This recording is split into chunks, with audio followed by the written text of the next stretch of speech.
इसलिए स्टेप 2 से करवा रहा हूँ क्योंकि स्टेप 1 में बहुत ही कम लिखा है, right. So complication cirrhosis, the first one is ascites. I told you the mechanism, okay. किस वजह से होता है? Increase portal hypertension results in transudative effusion. अच्छा जी, physical examination reveals abdominal distension, fluid wave and shifting dullness to percussion. ये चीज़ें आपको मिलती है, राइट। अच्छा, इसको मैनेज कैसे करते हैं? सबसे पहले तो ये है ना कि sodium restriction and diuretics.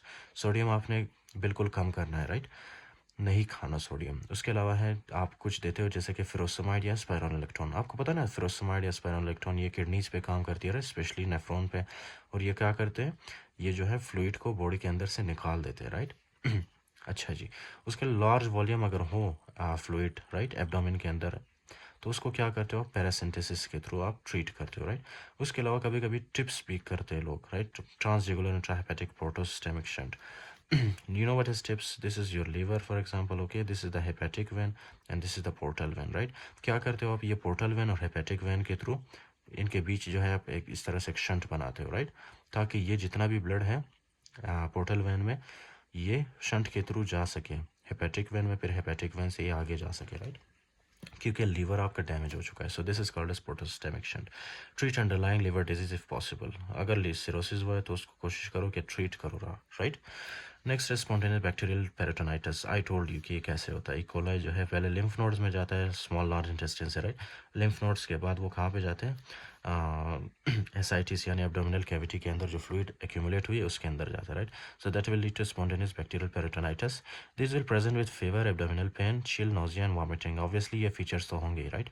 Treatment indication if diagnostic paracentesis reveals more than 250 polymorphonuclear leuco polymorphonuclear neutrophils होते हैं इसमें, राइट, पर ml, ओके। तो इसमें ये चीज़ होती है, अगर फॉर एग्जांपल आपने क्या किया, ये आपका एब्डोमेन है, राइट, ये आपका एब्डोमेन, राइट। एब्डोमेन के अंदर जो है आपने क्या किया? इंजेक्शन के थ्रू आपने थोड़ा सा एसाइटिक फ्लूइड निकाल लिया, राइट, और उसको आपने ऑब्जर्व किया, राइट।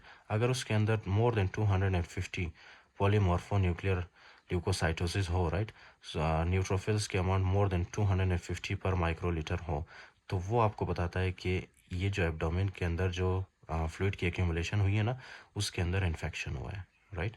इन्फेक्शन को इंडिकेट करता है। इसका मतलब ये है कि आपका जो एसाइटिक फ्लूइड है वो उसके अंदर बैक्टीरिया एंटर कर चुका है, ओके। नेक्स्ट इज आप इसको ट्रीट कैसे करते हैं स्पॉन्टेनियस बैक्टीरियल पेरिटोनाइटिस को? आप जो है ऑब्वियसली क्या देते हो? Third generation cephalosporin, specially ceftriaxone, okay. Ceftriaxone आप देते हो, सेफ्ट्राइक्सोन, ओके, सेफ्ट्राइक्सोन देते हो आप। उसके साथ ही आप आईवी एल्ब्यूमिन भी देते हो। आईवी एल्ब्यूमिन क्यों देते हैं? एल्ब्यूमिन क्या करता है? फ्लूइड को ब्लड वेसल्स से बाहर निकलने नहीं देता, okay. I explain the mechanism. Prophylaxis आप फ्लोरोक्विनोलोन्स भी दे सकते हो to prevent recurrence. Development of spontaneous bacterial peritonitis is associated with poor 1 year prognosis.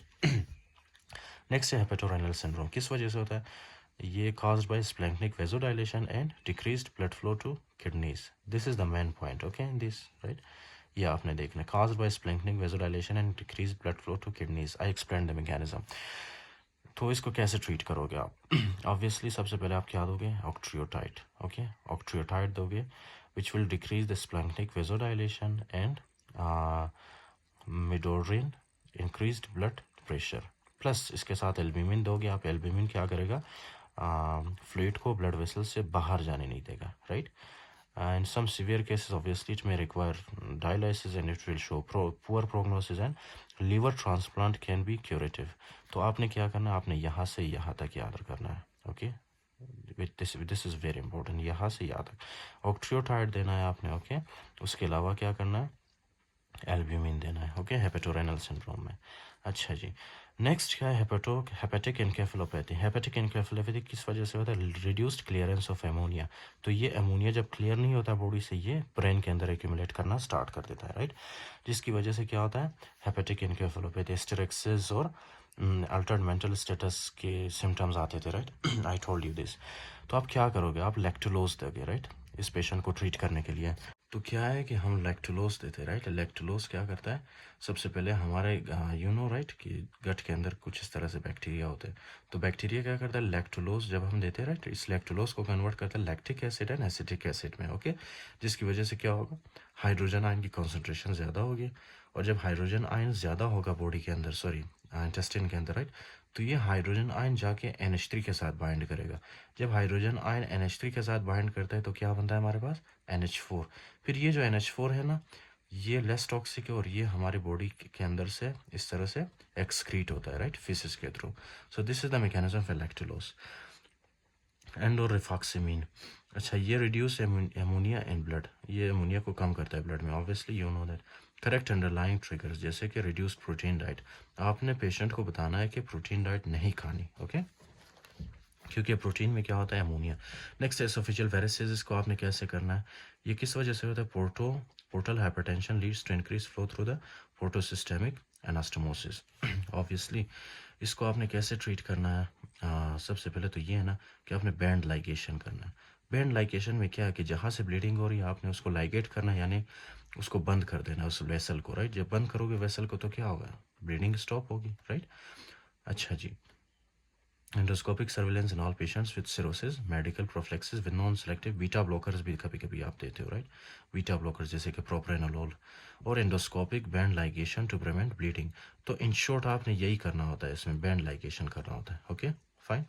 Band ligation हो गया, उसके अलावा क्या है? अच्छा जी, कोगुलोपैथी, ऑब्वियसली कोगुलोपैथी को आप कैसे ट्रीट करोगे?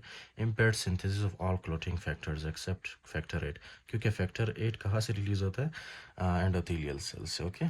तो इसलिए अच्छा जी, for acute bleeding administer fresh frozen plasma, आप क्या करते हो? फ्रेश फ्रोजन प्लाज्मा देते हो इसमें, राइट। विटामिन के will not correct coagulopathy, so vitamin के ऊपर आपने नहीं जाना, आपने डायरेक्ट फ्रेश फ्रोजन प्लाज्मा देना है। What is fresh frozen plasma? I've explained in the hematology lecture of step 2. You can check there. So, अच्छा जी, तो ये हो गया congestive heart failure, साक, सीरम एसाइटिस, एल्ब्यूमिन ग्रेडियंट। अच्छा, ये कुछ बताया गया है कि ये साक का फुल फॉर्म क्या है, right? Serum ascites albumin gradient, इस तरह से कुछ बताया गया, राइट।